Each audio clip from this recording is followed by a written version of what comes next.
వస్తా ఉంటే నువ్వు హైదరాబాద్లోకి ఎలా అడుగు పెడతావు? నీకు హైదరాబాద్లో ఏం పని?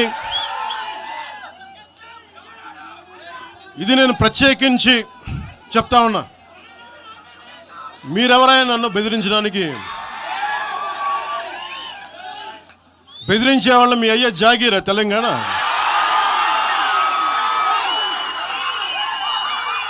నా మీద దాడులు చేస్తా ఉంటున్నారు కదా.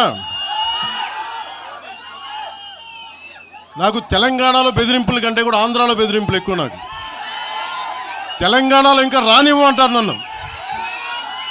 ఆంధ్రాలో అయితే తల తీసేయని అంటారు కోనసీమలో కొంతమంది. ఇంకొక మాట చెప్తున్నాను, ఎస్ మిస్టర్ పవన్ కళ్యాణ్, ఇది మా అయ్య జాగిరే, మా తెలంగాణ ప్రజల అయ్య జాగిరే, 4 కోట్ల ప్రజల మనుషుల యొక్క అయ్య జాగిరి. నీ అయ్య జాగిరి కాదు, ఫస్ట్ గుర్తుపెట్టుకో.